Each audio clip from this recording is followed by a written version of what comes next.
Olá, eu sou a Isa e vocês estão ouvindo ao Expandere Podcast.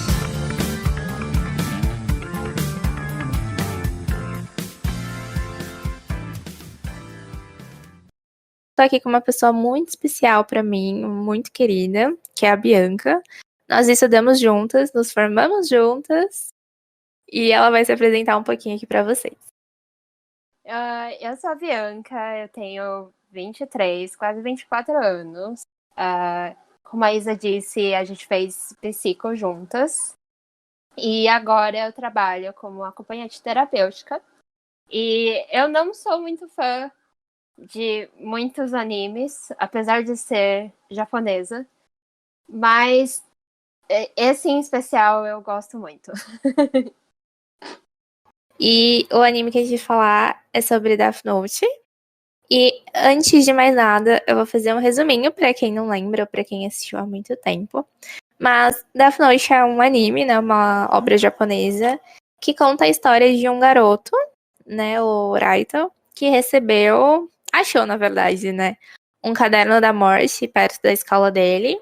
E ele foi percebendo que o que estava escrito naquele caderno era real. Ou seja, estava escrito ali que o nome da pessoa que ele escrevesse, essa pessoa ia morrer.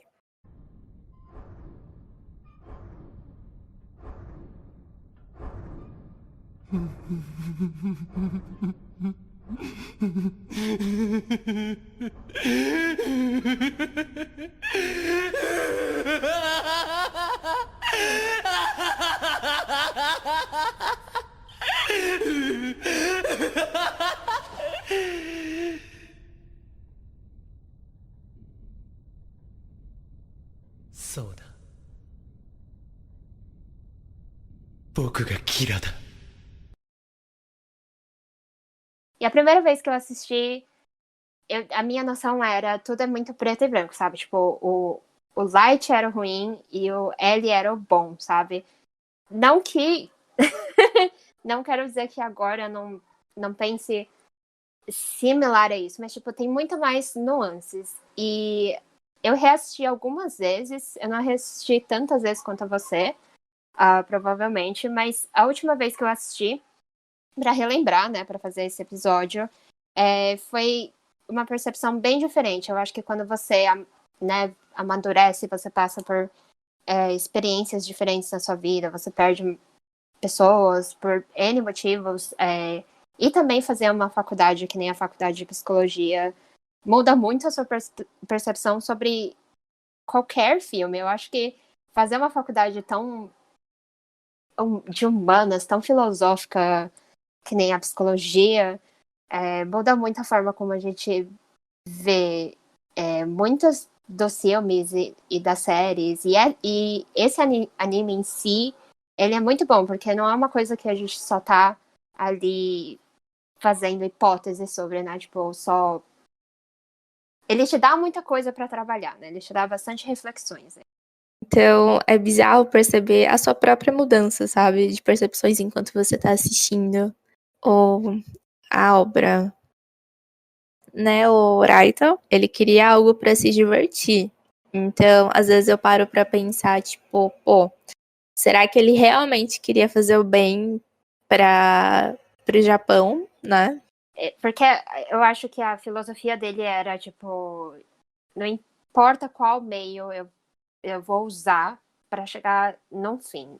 E o meu fim é ter esse mundo perfeito em que ninguém faz mal, né? Ninguém é mais do mal, ninguém faz coisas ruins, exceto eu, né? Tecnicamente, exceto ele, porque aí de repente ele viraria o deus daquele mundo, né? O Kira. E eu acho interessante porque é interessante pensar na questão de será que as pessoas, né? Será que é realmente tipo o fim justifica os meios? Será que tipo ele tem que fazer o bem só por fazer o bem, né? Será que as pessoas, porque a gente tem uma ideia de que as pessoas são boas porque elas são genuinamente boas, assim, que elas não têm maldade, que elas não têm interesse em obter alguma coisa pessoal para elas, mas eu acho que essa é uma visão tão preta e branca das coisas, sabe? Ou é 880, ou você é super egoísta, ou você é, tipo, a Madre Teresa, sabe? Você faz as coisas sem querer algum retorno, sem ter nenhuma satisfação pessoal, assim. Eu acho que é muito simplista pensar que as pessoas têm que fazer as coisas só porque elas são boas, sabe? Tipo, é uma explicação muito vaga de a pessoa tem essa personalidade, ela é boa, ela é 100% boa, por isso que tudo que ela faz, ela é boa. E não que o que ele estava fazendo era 100% bom, mas também não era 100% ruim, porque, tipo, acho que a forma como ele queria chegar nesse mundo era a maior complicação, sabe? As coisas, elas vão muito da perspectiva de onde você tá olhando. Porque, por exemplo, a própria missa, né? Ela venerava e ela amava o Kira, não porque ela compactuava com os ideais de mundo ideal dele, mas porque ele vingou os assassinos dos pais dela. Então, pra ela, ele era uma pessoa muito boa.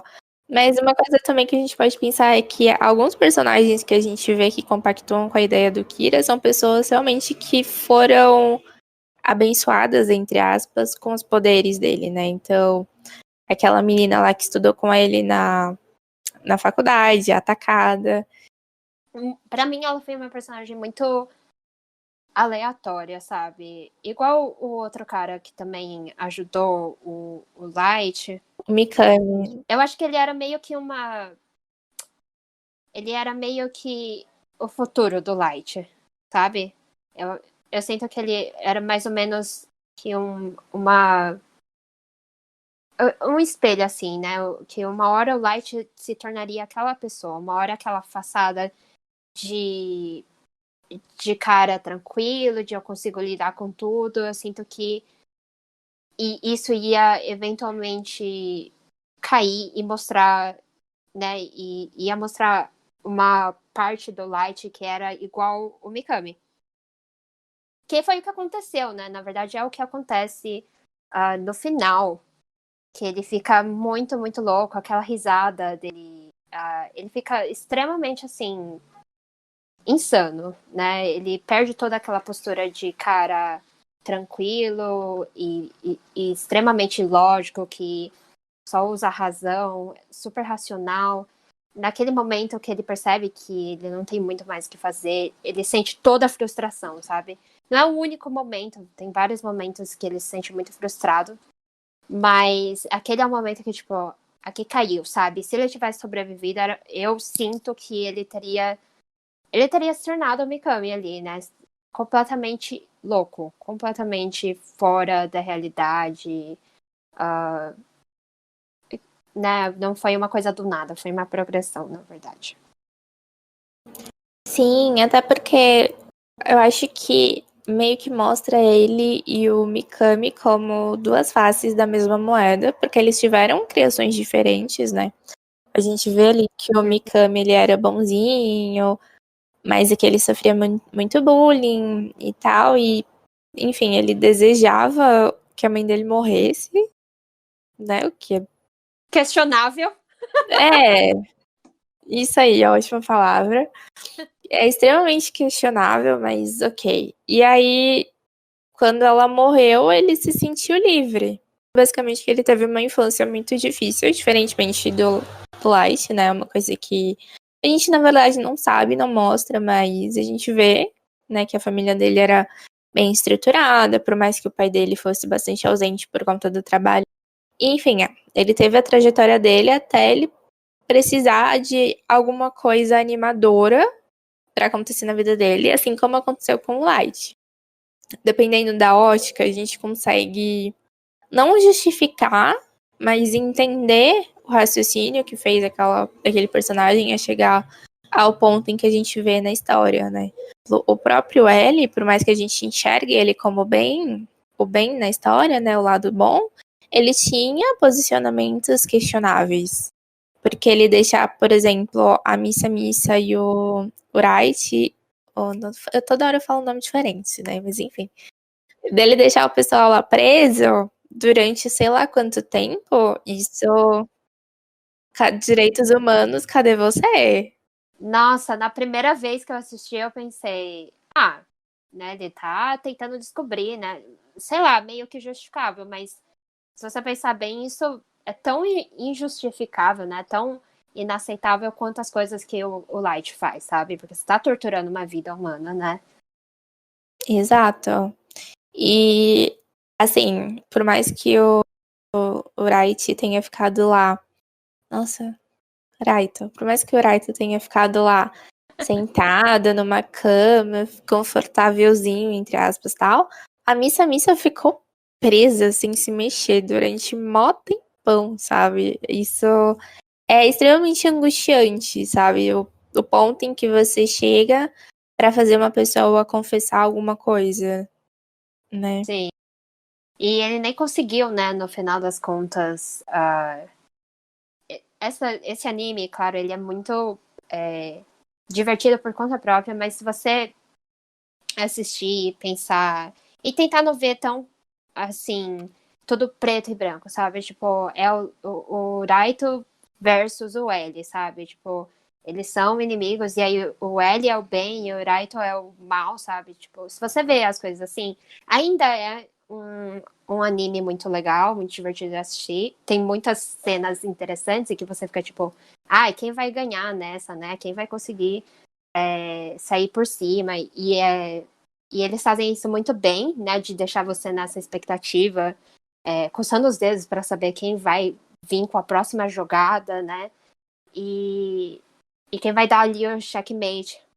Mas é muito mais divertido quando você assiste percebendo a perspectiva de cada um, sabe?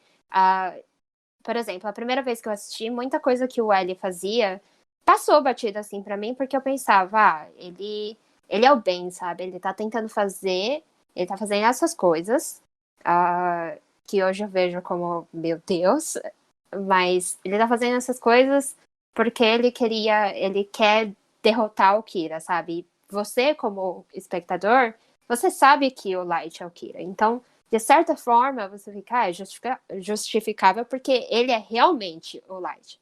Só que, se você pensar no universo ali, o L não sabe com 100% de certeza que é o Light. Então, é muito mais interessante ver, por exemplo, o Light, pra mim, ele é o personagem mais difícil de empatizar, no sentido de que, por exemplo, ele não teve, igual você falou, ele não teve uma infância difícil, ele sempre foi um garoto exemplo, né? Uma coisa muito. Ele representa bastante a forma como a sociedade, a cultura japonesa, né, se estruturava mais antigamente. Hoje em dia, até onde eu sei, eles são mais, né, um pouco menos rígidos. Mas no sentido de ele era um menino que tinha notas maravilhosas, notas perfeitas, e ele era bom em esportes, e as meninas gostavam dele. Ele não tinha nada na vida dele que era, sei lá, que era um trauma. Até o L você consegue empatizar com ele por vários motivos, mas até a história de vida dele você empatiza, sabe? A história de vida dele é triste, de estar ali na creche e não sei o quê. Até com o Mikami, ele é louco e tudo mais, você entende, sabe? Ele sofreu bullying, as pessoas eram horríveis com ele. Não justifica ele ser assim. Eu não acho que justifica, pelo menos. Várias pessoas podem pensar o oposto. Mas é mais fácil empatizar com alguém que sofreu. O Light, ele é um pouquinho diferente disso. Ele não tem muito com o que empatizar. Acho que a questão com ele é mais de crença. De se você acredita que as pessoas que são ruins, né? E dentro do seu critério do que é ruim merecem ser punidas, então é mais fácil você acreditar que ele tá fazendo certo. Mas não porque você necessariamente empatiza com ele em si, mas você acredita que ele tá fazendo bem, de certa forma.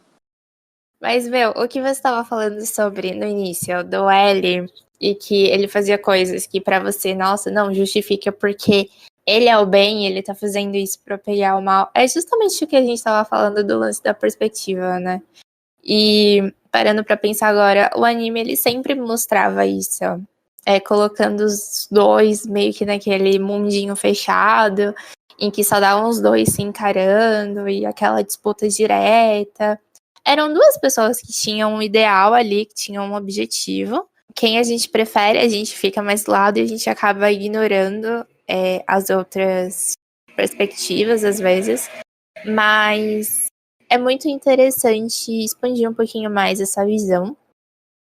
E também, sobre isso do Raito, é exatamente isso, porque ele é uma pessoa que a gente considera perfeita, né? Ele é bonito, ele tem boas notas, ele fala bem, ele tem uma família estruturada, ele aparentemente tem dinheiro. Não tem nada que você olhe e fale, nossa, eu acho que isso pode ter sido algum gatilho para XYZ se transformar dessa forma. Então, a gente só não entende, sabe, como ele se transformou no que a gente vê no final da história.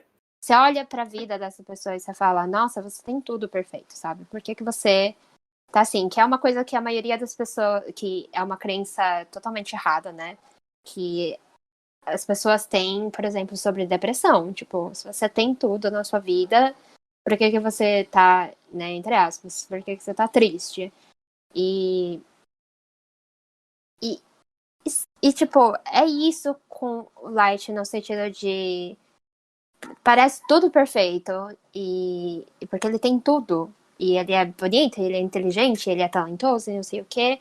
Mas a diferença é que nesse show, nessa série, nesse anime, né? Eles não exploram muito nada além disso, sabe? Tipo, eu acho que eles concentram bem mais no intelecto do Light e nas crenças dele, né? Nos valores dele. Ele é definitivamente um personagem interessante, porque eu nunca simpatizei com ele, nunca consegui. Então você se pergunta, por que você tá fazendo isso, sabe? Eu entendo que é pelo valor de quero que o mundo seja melhor, mas será que também não é tipo, quero que o mundo seja mais repleto de pessoas como eu, sabe? Pessoas inteligentes e perfeitas e que fazem o bem sempre, né? Né, a noção de bem dele é muito 8 ou 80, né?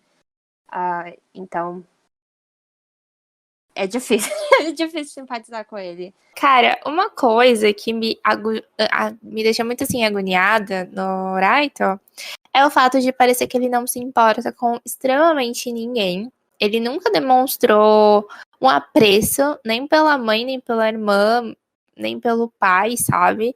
Óbvio que a gente começou a ver a história a partir do momento em que ele já recebe o Death Note, e é extremamente bizarro como ele já vai usar e testar logo no primeiro dia. Mas enfim, né? Cada um é cada um. Mas desde esse momento a gente percebe que ele não tem nenhum laço muito forte com as pessoas da família dele. E outra coisa que eu acho interessante da gente pensar é que é aquela coisa de, tipo, não existe criminoso bonito, sabe? Ou, tipo, o Ted Bundy, que, ele é bonito demais pra ser criminoso. Eu sinto que tinha um pouco nisso no Raito e na Missa Missa, porque, tipo, poxa, ela é modelo, poxa, ele é gato, ele é inteligente, ele não precisa matar, sabe? Então, óbvio que é um desenho, todos os personagens têm um design mais padrão, né? Mas o quanto isso era mostrado, sabe? Era muito, principalmente nos dois, no Raito e na Missa. As pessoas ao redor deles não esqueciam que eles eram suspeitos de ser um assassino em massa, sabe? E é muito bizarro isso, que os próprios investigadores ficavam extremamente íntimos deles e deixavam eles se aproximar. E o único que tinha desconfiança ali o tempo inteiro era o próprio L, porque ele, querendo ou não, acabava se distanciando um pouquinho mais deles, mas o quanto as aparências elas mantinham e ajudaram a manter a mentira por tanto tempo. É exatamente isso, tipo, e é uma coisa que tem a ver muito como a gente pensa que é, né? Qual é o perfil de pessoa que a gente pensa quando fala uma palavra criminoso, sabe? E ele é, sabe, ele é totalmente o oposto do que é a crença popular de que é a imagem de um criminoso, sabe? Tipo, ele era, não branco, né? Porque ele é japonês, mas ele era mais, sei lá, classicamente próximo do que o Ocidente, né? A cultura ocidental considera como bonito. Ele tinha cabelo mais claro, ele tinha uma boa forma. Então, e realmente a Missa, por exemplo, ela era famosa. Acho que no próprio anime, né, eles falam, tipo, sobre a aparência, como ele é bonito e tudo mais. Eu acho que isso tem uma grande parte em como as pessoas pensavam, não pode ser ele. Talvez, é que eles não exploram isso no anime, mas talvez as pessoas que eram contra o Kira, talvez tivessem uma imagem totalmente diferente de quem seria esse criminoso, sabe? Mas também tem muito isso do oposto, porque eu lembro que quando chega a parte assim que o L se apresenta e eles vão jogar uma partida de tênis, é muito aquela vibe de tipo, nossa, ou esse Hyuga aí, né, que era o nome falso que o L tava usando, vai perder. Tipo assim, era muito subentendido isso, sabe? Tanto que quando ele vai falar lá o discurso na faculdade, as pessoas ficam olhando, tipo, nossa, quem é esse esquisitão? Aí quando um aluno fala, tipo, ele foi os dois que tiraram as melhores notas, as pessoas ficam, tipo, como assim ele tirou a melhor nota? Olha como ele é. Exato. Eu acho que principalmente na cultura japonesa tem muito de aparência, né? De ser essa pessoa super arrumada, de ter uma postura, até a postura dele, né? Ele anda corcunda, ele anda.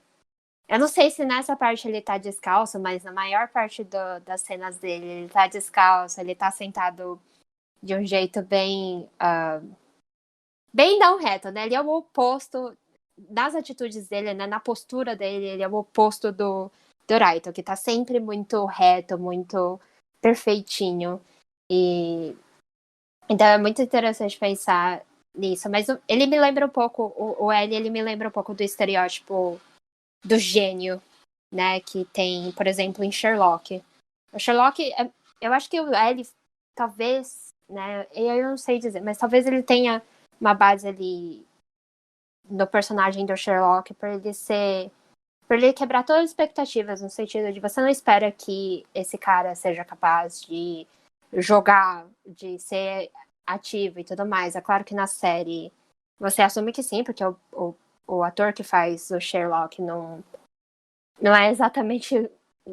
Ele não é super magrelo e parece que é super fraco e tudo mais, mas ele me lembra bastante o Sherlock, no sentido de ele é socialmente desajeitado. Ninguém espera que ele seja, que ele tenha outras capacidades. E principalmente no Japão, tipo, se você é diferente, eu acho que em qualquer lugar do mundo, né? Mas no Japão, ainda mais, provavelmente naquela época de 2003, era ainda mais bizarro você ser muito diferente, assim, porque era assumir, as pessoas iam assumir que ele não, né, o que esse cara tem pra dar, sabe? Ele é desarrumado, ele anda corcunda, ele não anda direito, não sei o quê. E talvez tenha a ver com o Japão, né? Porque todo mundo lá, assim, é meio que, né? Eu sendo, assim, japonesa, eu sei que as pessoas assumem que porque você é japonesa, porque você é asiática, você é automaticamente nerd. E acho que, é claro, como qualquer outro estereótipo, não é 100% verdade, mas tem um fundamento no sentido de, no Japão, todo mundo é. A individualidade é muito reprimida ali, né? De você ser individual, de você ter algo de destaque. Como eles têm um sistema de educação que é bem rígido, bem de. E as crianças têm que estudar bastante, né? Para ser super inteligente, ter notas super altas e tudo mais.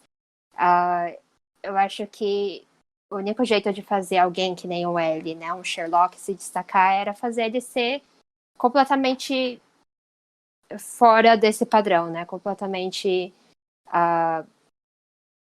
não esse estereótipo de ter um óculos, de ser super nerdzinho e tudo mais, porque todo mundo ali, né, é assim, é o estereótipo de nerdzinho, não sei o quê. Então acho que foi o jeito deles de diferenciar isso, talvez. Eu não sei, é só, né, é só assumir assim, nunca fui para o Japão, né?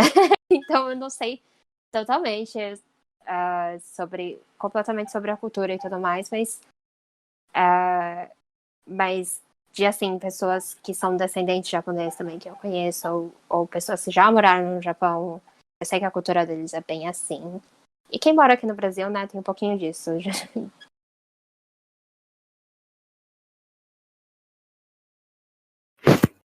Meu, sim, eu acho que a gente vai fugir um pouco do tema, mas eu queria comentar porque grande parte das pessoas, né, descendentes de japoneses, tal, que eu conheci, acabam tendo muito essa pressão, mesmo assim, não estando no Japão, tem muito essa pressão de ser perfeito, de ter um bom emprego, de ser inteligente. Então, quando eu conversava com essas pessoas, eu sentia muito isso, sabe? Parecia que era prioridade, sabe? Então, sei lá, a gente lá na adolescência, pensando em curtir, pensando em outras coisas.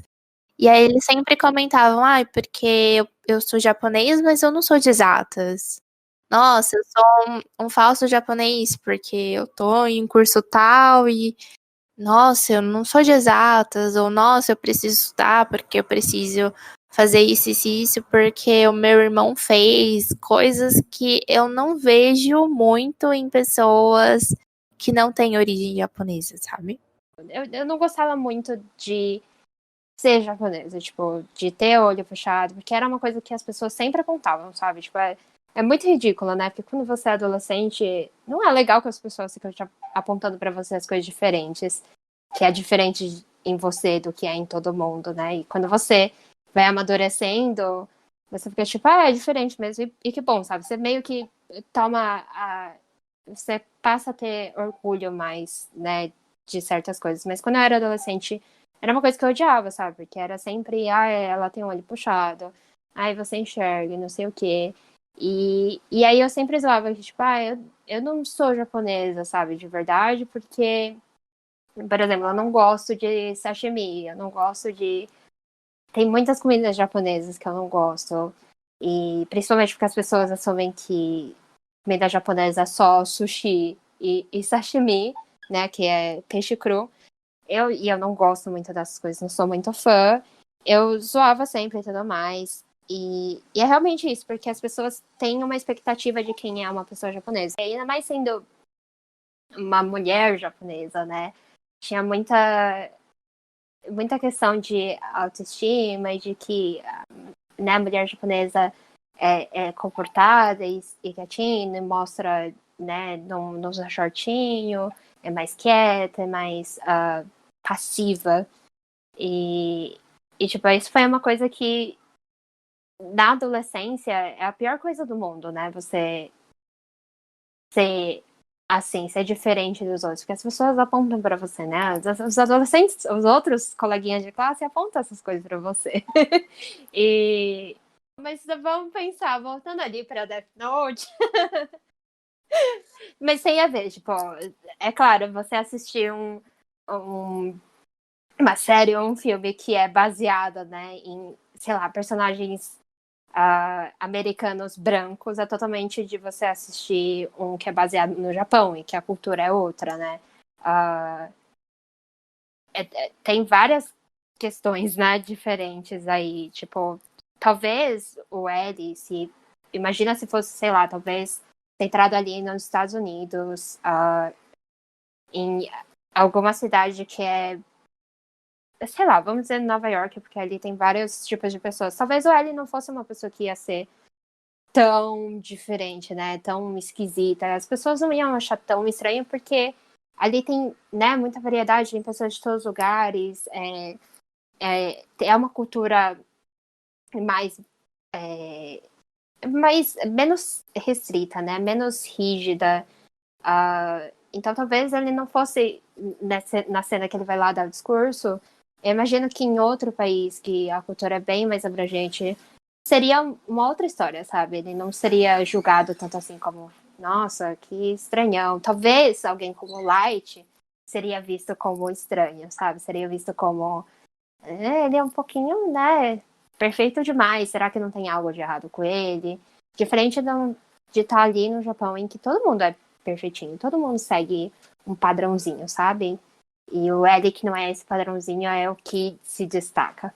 Eu acho que essa é a grande questão do Death Note. Tipo, aqui é uma ferramenta que você tem um poder imensurável, sabe? Você escreve o nome de qualquer pessoa e se você tá vendo a foto dela e você escreve o nome de verdade dela, ela vai morrer, sabe? Ela vai morrer e você pode especificar a forma como ela vai morrer, desde que seja, né, algo plausível. É muito poder para uma pessoa só. E eu acho que qualquer pessoa não precisa, sabe? Acho que é essa questão. Tipo, você não precisa ter predisposição para para se tornar, né, alguém que nem alguém parecido, né, do mesmo perfil. Eu acho que você não precisa ter um perfil igual o do Light, sabe? Porque ele já tinha, né, certos traços, características em que você pensa, essa pessoa, claro que ela se tornaria esse Kira, né? Alguém que quer ter poder e manipular os outros. Acho que a gente até tem exemplos na história de pessoas que, tipo, que até poderiam ser, né, consideradas boas e tiveram acesso a uma ferramenta de poder e mudou completamente ela, sabe? A gente sabe como poder, né, psicologicamente, ele pode fazer uma pessoa mudar completamente o comportamento dela, algumas, né? A forma como ela vai usar essa ferramenta, eu acho que tem muito mais a ver com o que você acredita, não necessariamente as suas características. Você não precisa ser um psicopata para você se tornar alguém parecido com Kira. É simplesmente muito poder é muita responsabilidade para um ser humano só determinar o que é bem, o que é mal, quem vive e quem não vive. Bom, gente, falamos e obviamente, né, poderíamos ficar aqui horas falando sobre Death Note. Tem muitos detalhes e muitas coisinhas para se conversar, para se analisar, mas tentamos resumir aqui ao máximo. Agradecemos que você tenha chegado até aqui. Qualquer comentário, vocês podem estar mandando pra gente no nosso Instagram, porque teremos posts sobre o Death Note também. E obrigada por nos ouvirem até aqui. Tchau, tchau!